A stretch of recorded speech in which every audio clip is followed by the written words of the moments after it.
Welcome to the Urban Herald. We're the team that, cuts through the noise to bring you the essential insights you need. And today, we're diving deep into something that feels less like a niche tech issue and more like uh, a daily headline: digital privacy. And government surveillance, too. You see things like the NSO Group's Pegasus spyware targeting WhatsApp users making news, and then these recent, pretty dramatic policy shifts redefining what private even means anymore. It just makes choosing the right messaging app, it's not just about convenience, is it? It feels like a really critical decision now, with real impact for millions of people. So, as part of the Urban Herald team, we've done a really comprehensive, unbiased analysis. We looked at the big ones: Signal, WhatsApp, Telegram, and Threema, to help you, our listeners, make a genuinely informed choice. So the big question we're tackling today is this: which app truly protects your digital communications here in 2025? And what are the crucial WhatsApp alternatives you really need to be considering? Okay, let's get into it. Right. And to really figure out which platforms offer, solid security in this landscape, it's probably good to quickly cover the basics, the fundamental concepts that make a system genuinely secure. First off, there's end-to-end encryption, E2EE. I think most people have heard of it. It's seen as the gold standard. But the key thing for you to understand isn't just that messages get scrambled on your phone and unscrambled only on the recipients. It's the immunity this provides. A properly done E2E system means the service provider, the company running the app, literally cannot decrypt your messages, even if the government demands access. They just don't have the keys. That's a really important distinction, isn't it? Often gets missed. But okay, so the message itself is locked down, but that's not the whole picture, right? What about the data around the message? Exactly. That's metadata protection, and it's often overlooked, but incredibly revealing.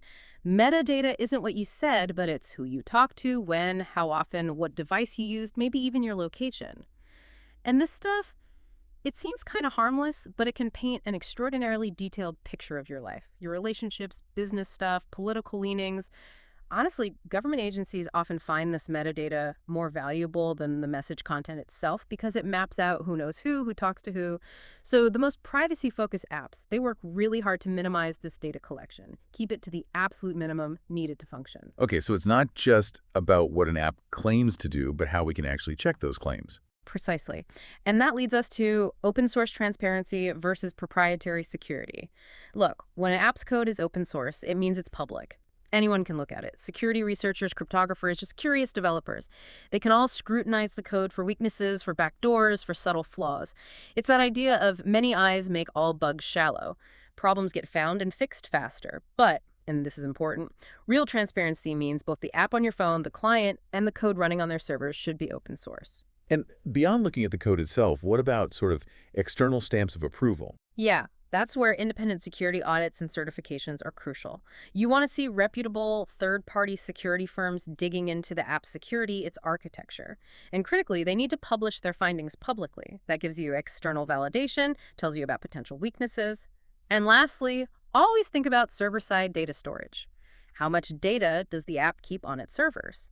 Apps that keep minimal data reduce the target for attackers. And any data stored in the cloud, even if it's encrypted, falls into the laws of wherever those servers are located. That could expose your data to government requests under foreign laws, which is a whole other can of worms. Okay, so with those key ideas, E2E, metadata, transparency, audits, server storage, let's see how the big players actually measure up, where these principles hit the real world. We should probably start with the one that's often called the privacy champion, right? Yeah, that would definitely be Signal. It's kind of the privacy advocate's gold standard. Signal uses its own Signal protocol. We mentioned it, industry gold standard for secure messaging. It gives you E2EE by default for everything. Messages, calls, video, files you send, everything. It also uses something called the double ratchet algorithm. That gives you perfect forward secrecy. Basically, even if someone somehow got hold of a key for one session, it wouldn't let them decrypt past or future messages. Only the most recent bit is potentially exposed. And what really shows Signal is thinking ahead is their rollout of PQXDH, that's Post-Quantum Extended Diffie-Hellman, back in 2023. That's a huge step. They're getting ready for future quantum computers that could potentially break today's encryption. Wow, okay, so they're not just dealing with today's threats, they're actively future-proofing. Yeah. How does that security focus show up in the data they actually collect from you? Well, for privacy protection and data minimization, Signal is really the benchmark. They only collect your phone number needed for registration and the date you last connected to their service. That's basically it. Crucially, they don't access your contact list, they don't see your message content, obviously, no call logs, no location data.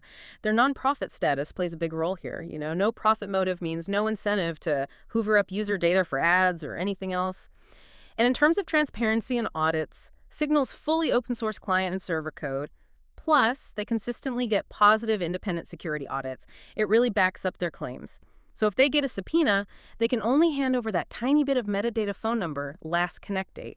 It's almost useless for surveillance. Signal sounds incredibly solid, almost too good to be true. Are there any downsides, any sort of chinks in the armor? Well, nothing's perfect, right? The main limitations for Signal are you still need a phone number to register, so it's not completely anonymous like some other options. And it's based in the US, which means it technically falls under laws like the Cloud Act. Though, honestly, their design collecting so little data makes that less of a concern than it might be for others. And maybe the biggest practical thing for some users is just that its user base, while growing, is smaller than, say, WhatsApp. So maybe not all your friends and family are on it yet. Okay, that makes sense. Now let's pivot to the giant, the world's most popular messaging app. What does this all mean for the, billions of people using WhatsApp? Right, WhatsApp. Mainstream security with meta concerns. Let's be absolutely clear up front. WhatsApp uses the exact same robust Signal protocol for its encryption, so you get strong E2EE by default for all your chats and calls. We saw how effective this was during those NSO Group Pegasus attacks back in 2019. The attackers couldn't break the encryption itself. They had to find ways to exploit bugs in the app on the phone. And WhatsApp, like Signal, has also been rolling out post-quantum crypto upgrades and uses things like Cloudflare's key transparency. So the core message encryption, it's solid. That's the question that always comes up, isn't it? If the encryption is so good, why are people still worried about WhatsApp's privacy? Yeah, and the concerns really boil down to data collection and privacy concerns linked to its owner, Meta, Facebook's parent company. So even though your message content is protected by E2E, Meta collects a lot of metadata, things like your contact list, how you use the app, your device info, IP address, interactions with business accounts, and all that data gets fed into Meta's larger ecosystem for user profiling, for targeted advertising. That's their business model. And here's a crucial detail you need to remember. Those backups you make to iCloud or Google Drive, they are not end-to-end encrypted by default. You have to go into settings and specifically turn that on to protect your chat history stored in the cloud. It really highlights this fundamental tension, doesn't it, between user privacy and Meta's ad-driven business. And that tension pops up in controversies like recent reports about Meta AI features maybe sharing user query data. So strong encryption on the messages themselves, but a whole lot of other data flowing into the Meta machine. How's their actual security track record held up? Well, their security track record obviously took a hit with the Pegasus attacks in 2019. That was a major incident. But to their credit, WhatsApp reacted strongly. They patched the vulnerabilities quickly, and they went after NSO Group legally. They actually won a significant legal victory against NSO Group in 2024, about $167 million, which set an important precedent.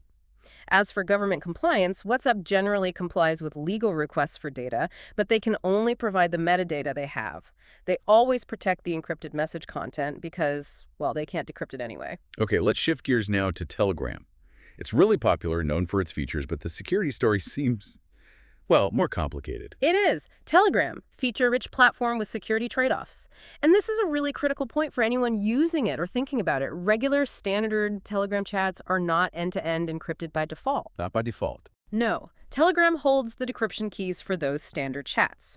That means the company can access your message content if they choose to or if they're compelled to.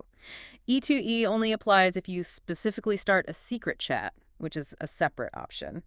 And those secret chats, they often lack many of the features people like Telegram for, like big group chats and seamless syncing. This completely goes against that core principle of default encryption we talked about.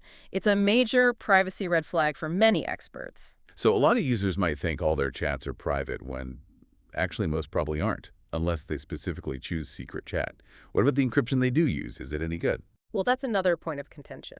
Telegram uses its own proprietary encryption protocol called MT-Proto. And it's faced, frankly, significant criticism from security researchers over the years. Studies have pointed out potential vulnerabilities, things like message reordering attacks, even potential ways to recover plain text. It raises real questions about how robust it actually is compared to something like the Signal protocol. This also ties into their cloud storage model. Telegram's big appeal is storing everything in the cloud, seamless, syncing across devices, huge file sharing. But the flip side is, unless you're in a secret chat, your message content is sitting on their servers, unencrypted from their perspective. That creates inherent privacy risks. That really does sound like a major trade-off. Lots of features, but weaker default security and a questionable protocol. What about the company itself, where it operates? Yeah, Telegram was founded by Pavel Durov, and it operates primarily out of Dubai, so it's under UAE jurisdiction. And here's something really important, a very recent development you need to know about. After Durov was arrested in France in August 2024, there seems to have been a dramatic shift in their government compliance. For example, U.S. authorities reportedly got data on over 2,000 Telegram users just in the last quarter of 2024. 2,000, wow. Yeah, compare that to only 14 requests they apparently complied with in the first 9 months of that year. It's a massive jump. It signals a potentially worrying change in how they handle data requests. It really underscores how platforms focusing heavily on features can sometimes compromise those security fundamentals. Okay, one more app to cover in our main comparison, Threema. This one feels a bit different, focusing hard on anonymity and a different way of doing business. It is quite different. Threema. Swiss privacy with anonymous options. Its absolute standout feature is its unique anonymous registration. It doesn't ask for a phone number or email. Instead, it generates a random 8-character ID for you. This means you can communicate completely anonymously if you want to, breaking that link between your identity and your messaging account. That's a big deal for metadata. For encryption, they use a well-regarded library called NACL, that's Networking and Cryptography Library. It provides a strong foundation, and all the encryption and decryption happens locally on your device. And they really emphasize the Swiss privacy angle. What does that actually mean for a user, practically speaking? Well, Threema's Swiss jurisdiction is a significant advantage. Switzerland has some of the strongest data protection laws in the world. Very privacy-friendly. All their servers are in Switzerland, all their software development happens there, so they maintain full control under those strong Swiss laws, and they aren't subject to things like the U.S. Cloud Act. They also recently made the move to open source both their client and server code, which boosts transparency. People can now check their work. However, it's only fair to mention researchers from ETH Zurich did find 7 significant cryptographic vulnerabilities back in 2022. That sounds serious. It was, but Threema addressed them thoroughly and transparently. It does raise questions, but they handled it openly. And finally, their business model is different too. It's a paid app, a one-time purchase. This aligns their interests with yours, the user. They make money selling the app, not by collecting data or showing ads. Okay, we've covered a lot of ground on each app. Signal, WhatsApp, Telegram, Threema. So bringing it all together, what does this actually mean when you're trying to choose? How do they really stack up against each other? Well, if we look at an overall security analysis, maybe using a kind of weighted scoring based on all those factors we discussed, E2E, metadata, transparency, audits, jurisdiction, Signal comes out clearly on top. Let's say it scores around 12 out of a possible higher score. Threema follows pretty closely, maybe around 11. Then there's a noticeable drop to WhatsApp, maybe around 9.9 or so, and Telegram scores significantly lower, maybe down around 6.1. Okay, those scores give a picture, but how does that translate into actual recommendations for different kinds of people, like for the average user versus someone who needs maximum security? Right, let's break it down by use case. For maximum privacy and security, if that's your absolute top priority, maybe you're a journalist, an activist, or just deeply concerned about surveillance, Signal is the clear choice. Minimal data collection, fully open source, proven resistance to data requests. The trade-off: you accept a potentially smaller network of contacts using it. For mainstream use with good security, WhatsApp probably strikes the best balance for most people. You get that strong E2E based on the Signal protocol, and almost everyone you know is likely on it. And it's a big, but you have to accept Meta's extensive metadata collection and how they use it. And remember to enable encrypted backups. Okay, what about people drawn to Telegram for its big groups, channels, and file sharing? Yeah, for feature-rich communication, Telegram definitely has appeal. Large groups, channels, bots, file sharing, it does a lot, but we have to really stress this, it comes with significant security compromises. That lack of default E2E is a major issue, the proprietary protocol concerns. And now this recent surge in government data sharing is deeply concerning. Honestly, it's just not appropriate if your communications are sensitive or if privacy is a primary concern for you. And finally, for pure anonymous communication, Threema offers something unique with its ID-based registration and that strong Swiss privacy. It's a great option if anonymity is key. You just need to weigh that against its smaller user base and keep in mind those past vulnerabilities, even though they were fixed. That's a really helpful breakdown. Beyond the apps themselves, though, you mentioned the legal landscape. What are the sort of bigger forces at play that impact our digital security? Yeah, the legal environment is a constant battleground. In the U.S., you have the Cloud Act. This essentially allows U.S. law enforcement to demand data from U.S. companies like Signal and WhatsApp, even if that data is stored on servers outside the U.S. Then in the U.K., there's the Investigatory Powers Act, sometimes called the Snoopers Charter. It gives the government very broad surveillance powers, and there's constant pressure on tech companies to weaken encryption or provide backdoors. We saw WhatsApp threaten to leave the UK market rather than comply with demands they felt would break their security model. That shows how serious these conflicts are.